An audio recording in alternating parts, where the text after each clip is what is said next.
Bagus desainnya, saya suka. Terima kasih ya, Kak. Ditunggu orderan berikutnya ya, Kak.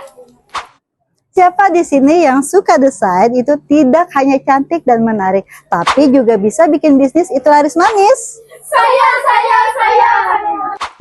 Desain komunikasi visual itu tidak hanya tentang estetika, tapi juga berbicara tentang strategi. Memahami proses bisnis itu akan membantu kita membuat desain yang tidak hanya menarik, tapi juga bisa membantu permasalahan dalam dunia bisnis.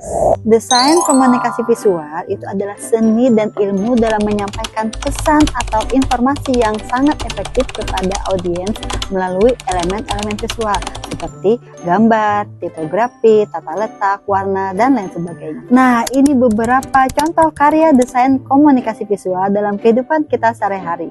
Yang pertama ada logo, yang kedua nih ada poster, yang ketiga ada kemasan produk, yang keempat itu ada desain website, yang kelima itu ada iklan, yang keenam infografis, ketujuh ada buku dan juga majalah, yang kedelapan ada papan tanda, yang kesembilan ada aplikasi, yang kesepuluh ada animasi.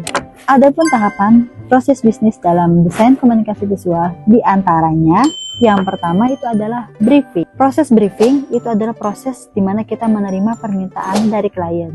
Langkah selanjutnya adalah kita melakukan riset, yaitu mengumpulkan data informasi yang relevan dengan proyek yang akan kita buat. Yang ketiga itu proses konsep. Di sini kita mengembangkan ide-ide kreatif dan memilih konsep yang paling sesuai. Selanjutnya itu adalah desain, di mana pada proses ini kita akan membuat desain visual sesuai dengan konsep yang telah kita pilih. Selanjutnya itu adalah tahapan revisi, di mana pada tahapan ini kita akan melakukan perbaikan ataupun revisi berdasarkan dari permintaan klien. Tahapan berikutnya itu adalah tahapan produksi, di mana pada tahapan ini kita akan mempersiapkan file desain untuk dicetak ataupun digunakan secara digital. Yang terakhir itu adalah tahapan evaluasi, di mana pada tahapan ini kita akan mengevaluasi hasil akhir dan memberikan laporan kepada klien. Kalian tahu nggak kenapa seorang desainer harus tahu tentang bisnis?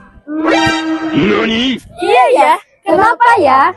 Nah, ini nih kenapa jadi penting mempelajari bisnis dalam desain komunikasi visual. Yang pertama, kita harus bisa memahami klien dan juga target audiens. Yang kedua, untuk efisiensi waktu dan juga biaya. Yang ketiga, untuk mendapatkan kualitas hasil yang lebih baik. Yang keempat, untuk memenuhi ekspektasi dari klien. Dan yang kelima, untuk persiapan memasuki dunia kerja.